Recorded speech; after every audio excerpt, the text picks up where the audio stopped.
మార్కెట్‌లో మన ఇన్వెస్ట్‌మెంట్స్ ఎప్పుడు కూడా లాంగ్ టర్మ్ మాత్రమే ప్లాన్ చేసుకోవాలనమాట. ఎందుకంటే దానివల్ల 2 అడ్వాంటేజెస్ ఏంటి అంటే ఫస్ట్ థింగ్ ఏంటంటే లాంగ్ టర్మ్ ఇన్వెస్ట్‌మెంట్ చేసినప్పుడు కాంపౌండింగ్ బెనిఫిట్ ద్వారా మన క్యాపిటల్ ఏదైతే ఉందో అది అప్రిషియేషన్ అవుతది పోర్ట్‌ఫోలియోలో. అండ్ సెకండ్ థింగ్ వచ్చేసి ఏంటంటే షార్ట్ టర్మ్ మార్కెట్ ఫ్లక్చుయేషన్స్ వల్ల మన ఏదైతే ఇన్వెస్ట్‌మెంట్స్ ఉన్నాయో అది డౌన్‌ఫాల్ అనేది కాదనమాట. దీనికోసం ఏంటంటే మార్కెట్‌లో ఎప్పుడు కూడా మనం లాంగ్ టర్మ్ ఇన్వెస్ట్‌మెంట్సే మేజర్‌గా చేయాలనమాట. అండ్ లాంగ్ టర్మ్ ఇన్వెస్ట్‌మెంట్స్ వల్ల బెనిఫిట్ ఏంటి అంటే year on year we get the companies ద్వారా డివిడెండ్ పే చేస్తారు. And we may get bonus shares. So అలాంటి బెనిఫిట్స్ కూడా మనకు లాంగ్ టర్మ్ ఇన్వెస్ట్‌మెంట్స్‌లో ఉంటాయన్నమాట.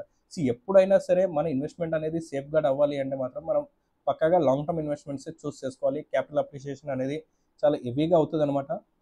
అండ్ ఏదైతే ఇది ఉందో లాంగ్ టర్మ్ ఇన్వెస్ట్‌మెంట్స్‌లో మేజర్‌గా మనం కన్సిడర్ చేసుకోవాల్సిన థింగ్స్ ఏంటి అంటే compounding growth, riding out market volatility and minimising transaction cost and embarrassing strategic prices అనమాట.